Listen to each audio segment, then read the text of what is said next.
Hey y'all, welcome to this week's episode of the Throttle podcast. I'm your host, Will Earnest, here today, recapping the action from spring weekend at Atlanta with Trucks, O'Reilly's, and Cup this past weekend. But first, some quick breaking news from this morning.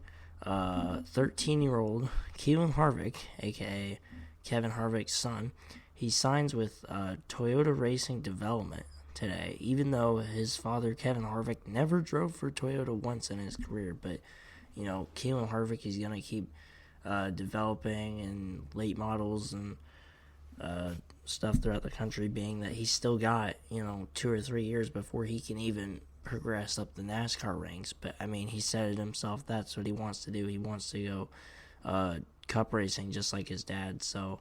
but this is a huge step for him. I don't think we really all had it on our bingo card that Keelan Harvick was going to sign with Toyota Racing Development, but great for him and great for Toyota too, as they've got the next hot prospect. Chevy and Ford are probably just not happy right now, but Toyota's got their future locked up for sure. But getting right into Atlanta now. The truck race, Christian Eckes, I'll start with him. Very unfortunate luck this week. I picked him this week after he finished third in the season opener at Daytona. He blew a drive shaft on lap 2 and finished dead last, so not great. And honestly, not a lot of our truck picks did all that great either. Grant Enfinger had a flat left front tire. It put him 2 laps down early. He never really recovered. Caden Honeycutt also had a flat left front tire as well. It was almost like Atlanta was like old Atlanta, but not old Atlanta at the same time. It's weird. When they reconfigured Atlanta and repaved Atlanta, they repaved it in such a way to where it very quickly it would increase in tire wear year after year. And while Goodyear has still continued to bring softer tires, specifically on the Cup side, they've brought softer tires to make tire wear more of a factor. Atlanta, although it's only, it was only reconfigured and repaved in 2022, it's not like it's still brand new asphalt either. So but there was some great truck racing towards the end of Stage 1. Corey Heim won Stage 1, but he had a bad pit stop, and so he started Stage 2 in 10th. But this truck race, being that, on Saturday Cup qualifying got rained out and canceled, and the lineup was set by the metric, which we'll get to in a few minutes, but it also pushed the truck race back like an hour, and it caused NASCAR to use the adverse conditions weather rule to where the truck race ended at 4:20 p.m. Eastern. No matter if they would have gotten all the laps in, which they didn't. And it took under 40 laps to go for the first caution, for instance. So honestly, it was a pretty clean truck race. But under 40 laps to go, it was a big wreck with Cole Butcher and Dawson Sutton out of turn 4 and on the front stretch.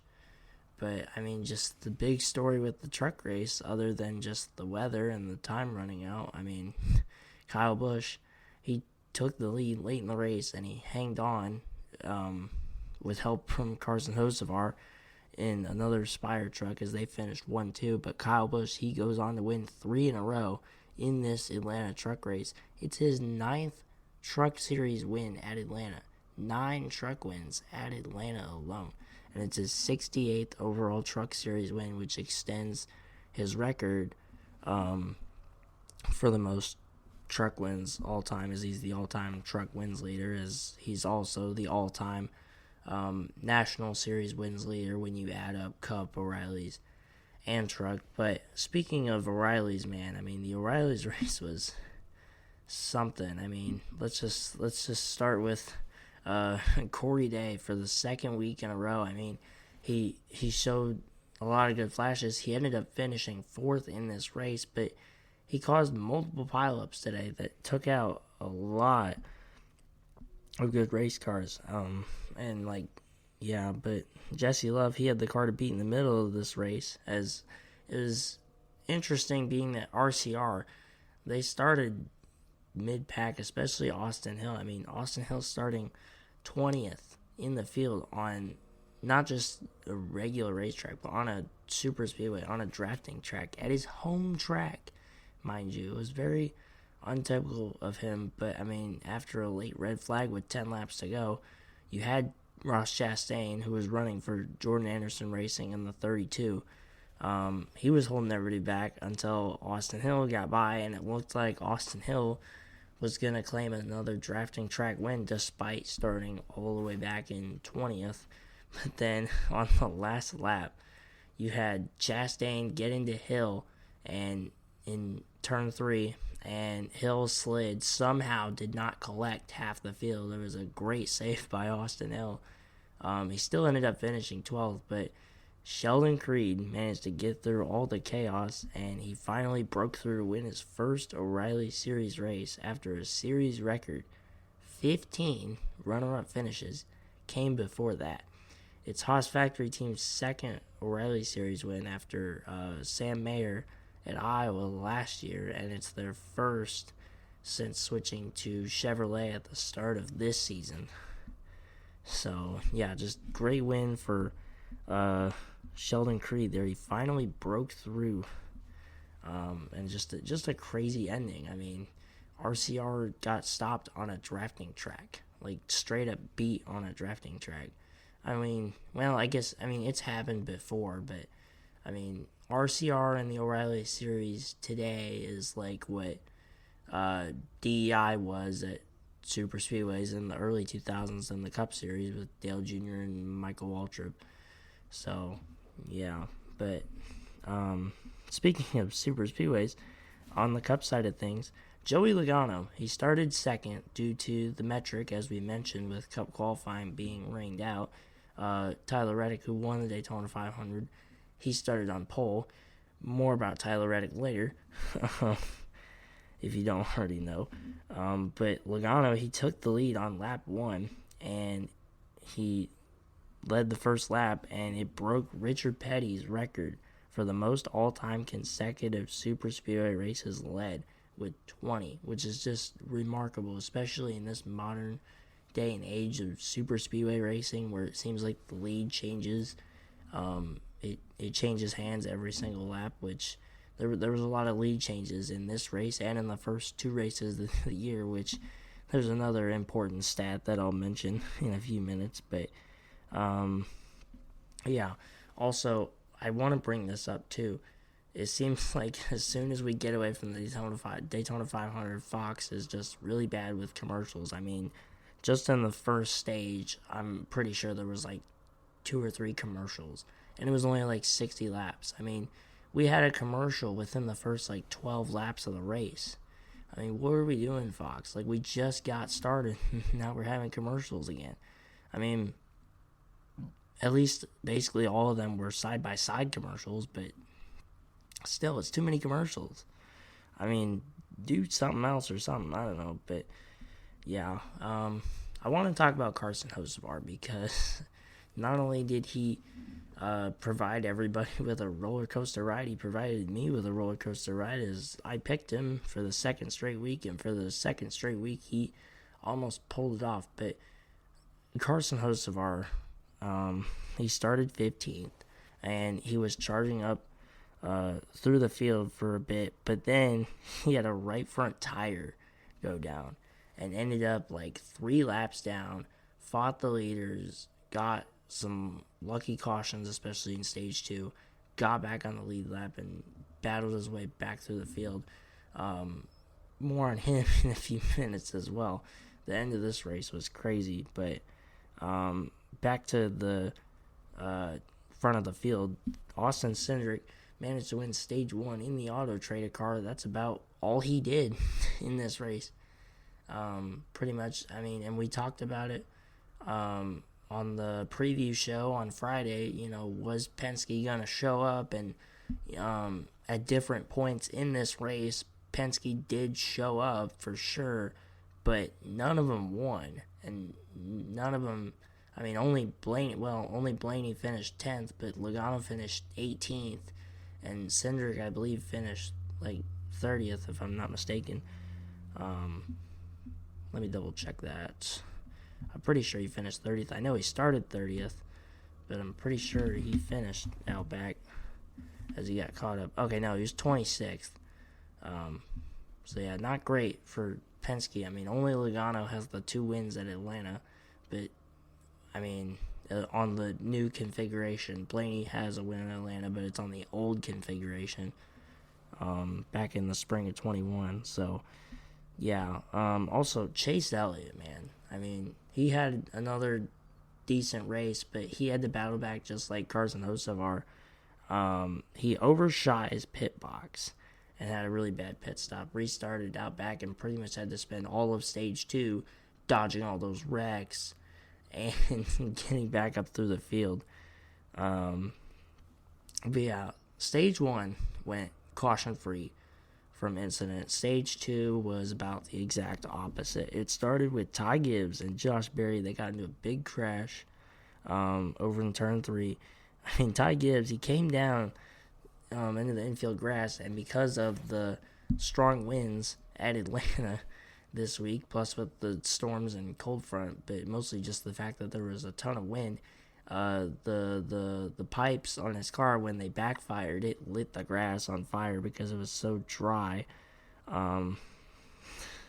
Because even with the storms that just came in, a lot of Georgia's in droughts right now, so that grass was still pretty dry, and with that wind, it easily caught fire. But yeah, Hocevar actually got back on the lead lap with that caution, as even though he was 3 laps down when his tire went down initially, he managed to pit. So he had fresh tires, and he used that plus the stage caution plus the Ty Gibbs and Berry wreck to get back on the lead lap and start his charge towards the front of the field. Atlanta, once again, pit road troubles. It's the longest pit road as ever since they converted it to a super speedway. They've made it to where the entrance of pit road is in turn 3, and under green flag conditions from turn 3 to like the old, like normal entrance of pit road, it's like 90 miles an hour under green, and then it slows to 45, but caution, it's 45. So, and also it's like I want to say, if I remember right, it's the shortest pit boxes on the entire circuit during the whole year, so it's very tight in and out. We saw a lot of guys get trapped in their pit boxes. Blaney was speeding, Gilliland was speeding, others were speeding. It was just not a great day pit road wise, and Atlanta's kind of always been like that. Even in the old Atlanta days, you saw a ton of people speeding too. So another big crash that came out was Riley Herbst and Ricky Stenhouse took the brunt of this crash, but it also collected BJ McLeod and almost got Custer. I mean, kind of got Custer. He did some great evasive driving through that crash, but it was just another big crash over in turn 2, and I think if I remember right, it started with Austin Dillon, but it was just not. There were a lot of crashes in this race. Then we have Kyle Busch, who he won the Daytona 500 pole last week, or like 2 weeks ago, and then he won the truck race on Saturday, had a lot of confidence, and then just got spun and hit the inside wall, and he was just done. At first we thought it was Noah Gregson's fault, but you could hear from the in-car Kyle Busch, he came up as his nose got tight, and then he let off the gas and just got hit behind from Gregson. It wasn't Gregson's fault.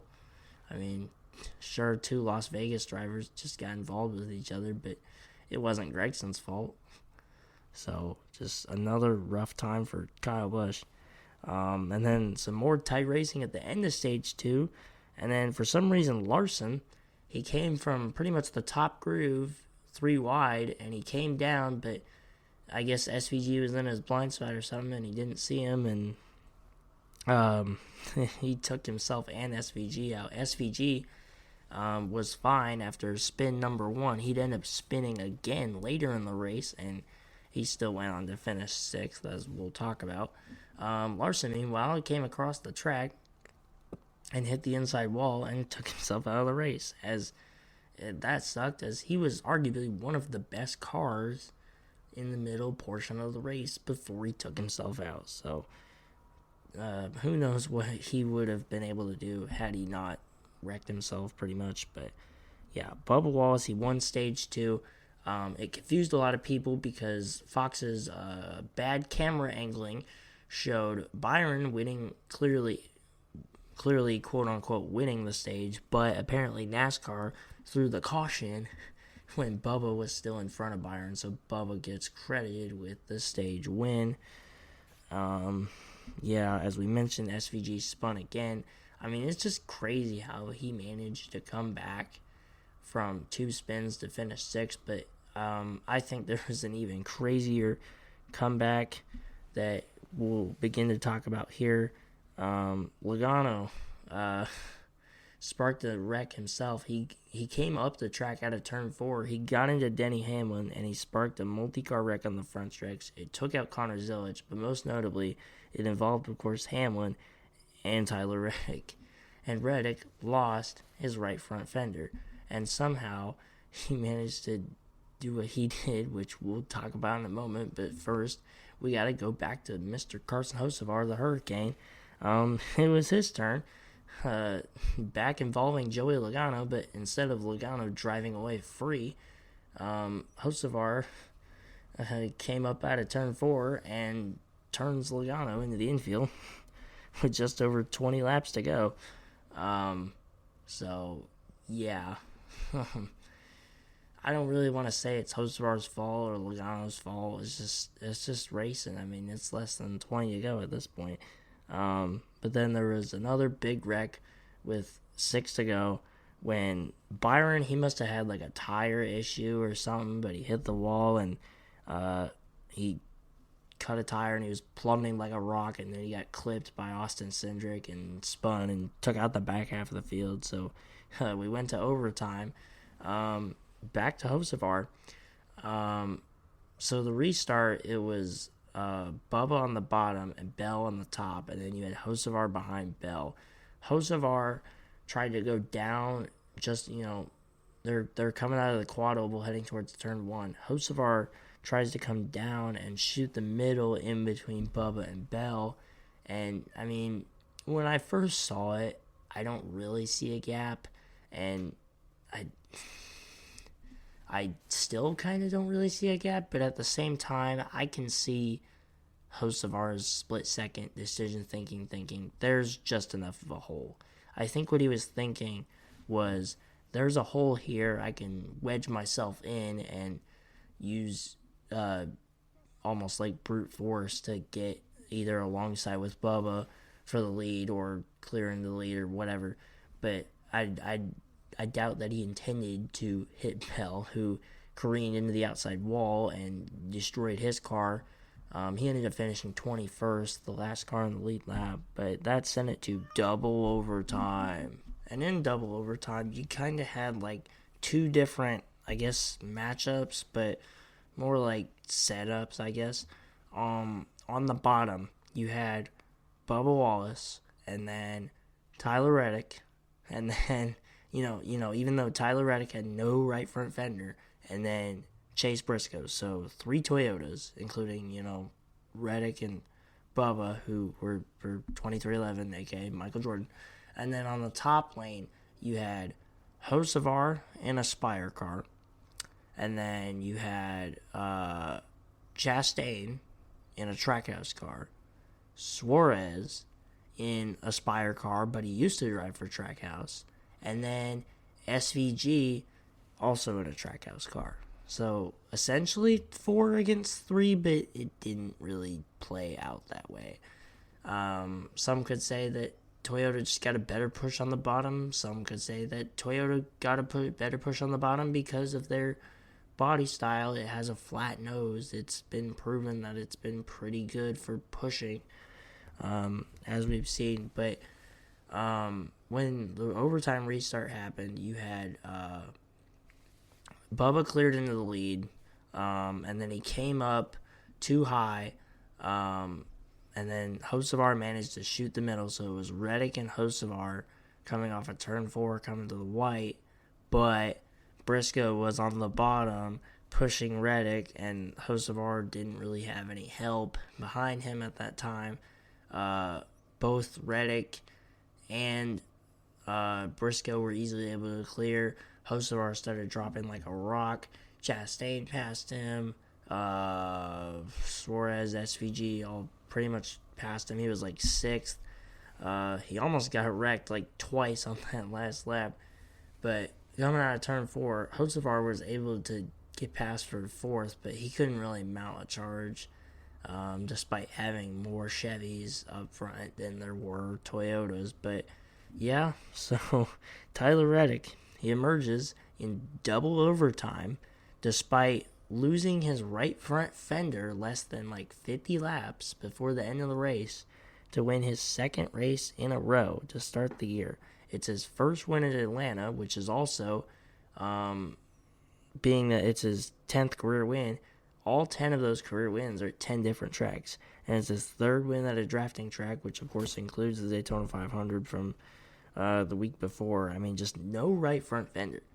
I mean, how did he manage to pull that off? Just the aerodynamics. I mean, that's a head scratcher right there, I guess. But and it's only the 6th time in NASCAR history that a driver has won the first 2 races of the season back to back.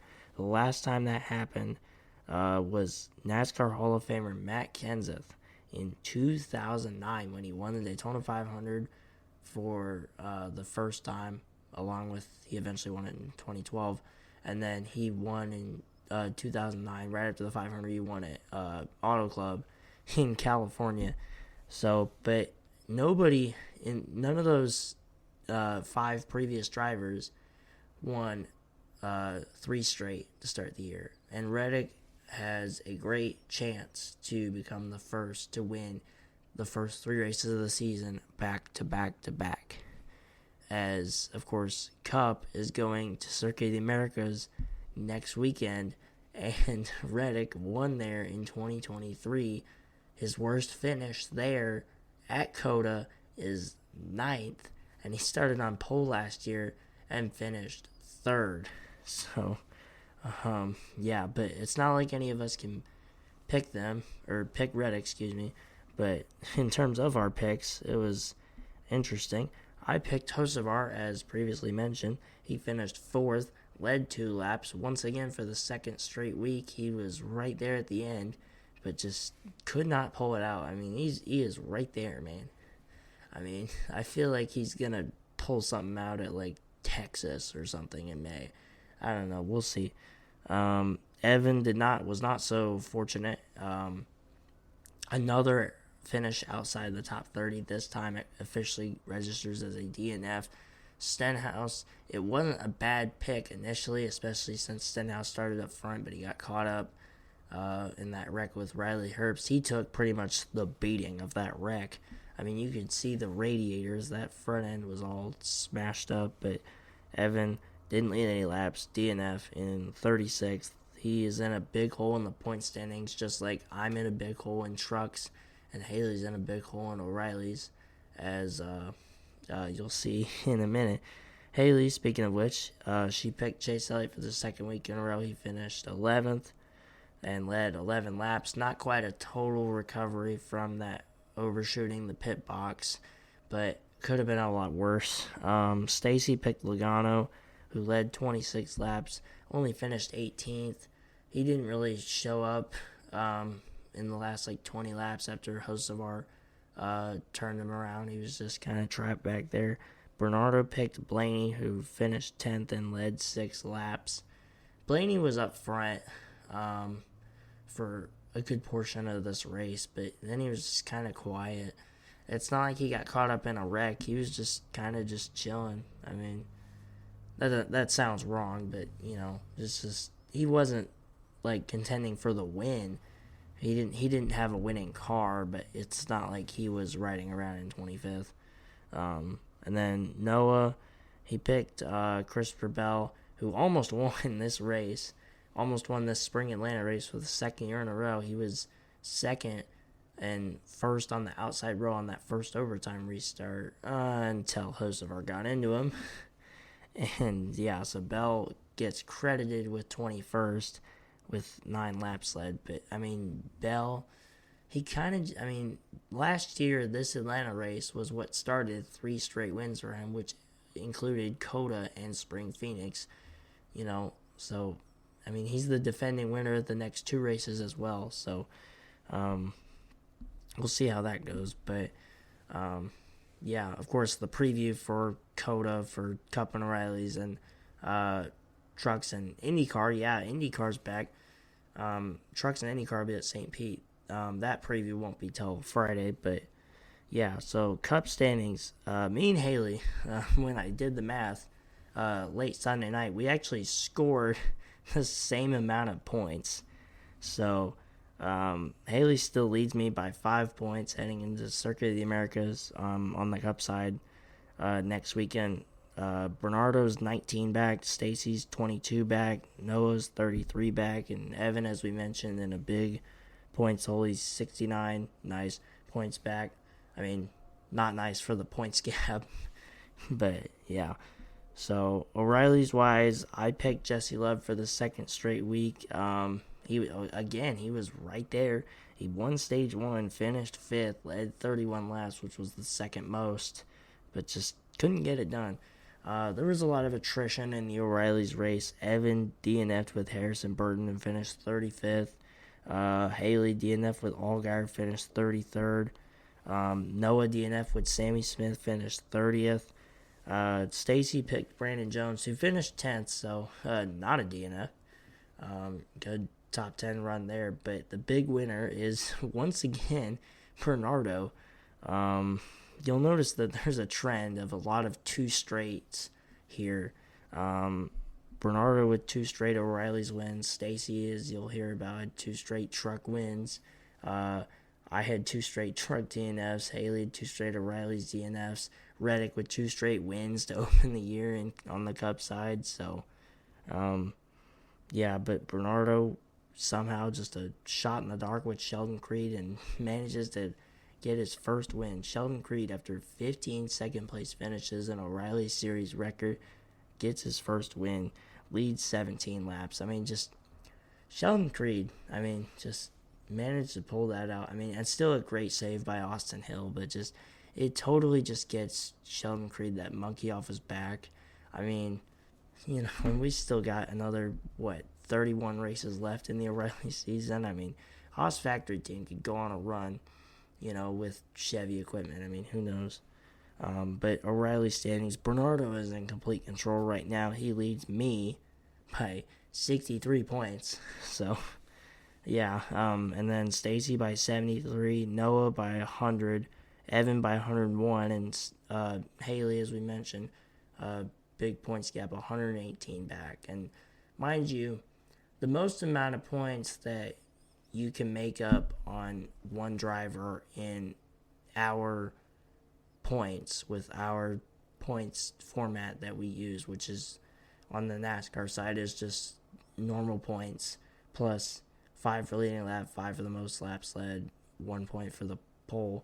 That's all that is. The most you can make up is 85. So, yeah, Bernardo's pretty much put a 1 race gap on just about everybody.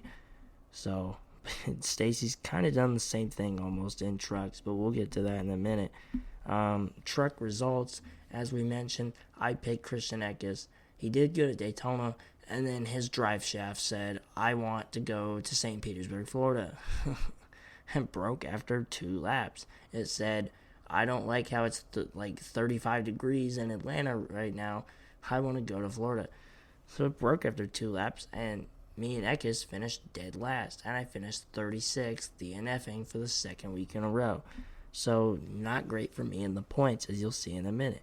Evan picked Caden Honeycutt, who finished 21st, as we mentioned. He had that left front tire issue, as well as Haley's pick, Grant Enfinger, who finished 22nd with that left front tire issue. At one point was 2 laps down, so a lot worse than Honeycutt situation, but they finished right by each other. Bernardo picked Corey Heim.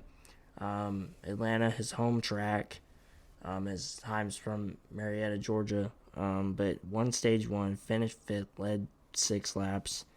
And then Noah stuck with Justin Haley. Ran a clean, consistent race. Ram as a whole ran a clean, consistent race again. But Justin Haley, he finished 10th. Also, shout out Mini Tyrell. Being that he won that Ram truck seat on a straight-up reality TV show, and in his first 2 truck starts at 2 super speedways, crazy chaos. Not only did he finish top 20 in both of those races, ironically finishing 19th in both those races, but he kept the truck in one piece, which for Colleague running 5 Ram trucks right now, being Ram's pretty much test run to get back into NASCAR, like with Dodge, and being that Colleague had to pause their successful O'Reilly's program, it's a big step. And Ram, they haven't shown like big flashes just yet, but they're doing what they need to do. They're running consistent, and they're finishing for the most part with the trucks in one piece, so that's good. But yeah, Stacy, she won with Kyle Busch. Kyle Busch, again, as we mentioned, his 3rd win in a row at this Atlanta race. Stacy, her 2nd win in a row as she won with Chandler Smith at Daytona last week. Led 37 laps. Kyle Busch he managed to put himself in the right position, and when the time ran out because they had to get the O'Reilly's race in on CW, he was in the right spot, and he had Hocevar right there in 2nd pushing him. So yeah, but Stacy leads by 44 points over Bernardo, 92 over Noah. Haley and Evan are tied at 103 back, and me with a whopping measly 2 points. I'm 142 back, so not great there for me, but hopefully I can get more than 1 point this week. But yeah, I'm confident in that. We're only 2 races in. Truck-wise, we still have 23 more events to go. O'Reilly's, we still have another 31 to go. And Cup, we still have another 34 to go. So it's a long season. We're not done till November, and it's only February. So long way to go. But you'll hear about those picks on Friday for the preview episode. Cup and O'Reilly's, as I mentioned, they're in Circuit of the Americas in Austin, Texas. Trucks are running their first ever street course race in a doubleheader with IndyCar. That's right, IndyCar is back. But it's IndyCar season opening. They're running, of course, on the streets of St. Petersburg, Florida, as they've run for quite a while now, like 20 years. But yeah, so you'll hear about those picks and previews and stuff on Friday. So yeah, great weekend coming up, and I like how the truck race is on Big Fox on Saturday, and then once again, you got the IndyCar race on Fox on Sunday at like 11 a.m. Central Time, I believe, so 12 p.m. Eastern, and then right after that, it's the Cup race on Fox, so nice Fox doubleheader there, and then guess what? The week after that, we got NHRA back, so it's looking pretty good. But, yeah, but the focus, you got IndyCar coming back this week, and obviously Cup, O'Reilly's, and truck keep moving and keep chugging along. So trucks on the street course of St. Petersburg, I'll say this, I don't really know how they're going to handle. Trucks, next gen cars don't turn like practically at all, but trucks, there's a reason why the Truck Series hasn't run all that many road course races, even now in the crazy expansionist era of road courses. Last year they ran a bunch of road courses for what the Truck Series considers a bunch of road courses, and it was only 3 road courses: Lime Rock, Watkins Glen, and the Charlotte Roval. Now the Roval's gone, so I want to say it's just St. Petersburg, Watkins Glen in May, and then Lime Rock again. But I could be wrong about that stat. But just trucks don't usually go road course racing that much, and now they're going street course racing. I mean, are they even going to fit the big boxy trucks? So, I don't know. I think it's going to be absolute chaos, and NASCAR's going to question their decision making. But I hope it's an enjoyable chaos if it ends up being chaos. I hope it's going to be like an enjoyable chaos, not like a caution every 2 laps for somebody getting stuck or something. But I don't know. We'll see how this truck race goes. But I'm excited for IndyCar. I feel good about IndyCar. I mean, can Palou go on another tear? He won 8 races last year, just 17. And that included 5 of the first 6. And the one race he didn't win, which was Long Beach, he lost to Kyle Kirkwood, and he finished 2nd. I mean, he clinched the championship with 2 races to go. So, yeah, and spoiler alert, I did pick Alex Palou. Fight me, I guess. I don't know. But, yeah, so that's all we got for today's episode of the Throttle Floor podcast. I usually say this week's episode, but we're going with today's episode of the Throttle Floor podcast. Make sure you tune in and listen and download on Spotify, Apple Podcasts, YouTube. Check out the Chill Photography and Throttle Floor podcast, Instagrams and TikToks, and so we'll see y'all on Friday for Cup and O'Reilly's preview at COTA. And I forget, Zilich is in the 1 car in for Quapple, and O'Reilly's and SVG's in the 9. So we get Zilich and SVG versing it off against each other on Saturday and Sunday at COTA. So that's going to be great. Got a lot of action this weekend, but that's all we got for this week's episode of the Throttle Floor podcast. Thanks to myself for getting off the couch and doing this without Noah or my co-host Evan Sager, but hopefully they'll be back on Friday. But that's all we got for this week's episode of the Throttle Floor podcast, man. See you on Friday.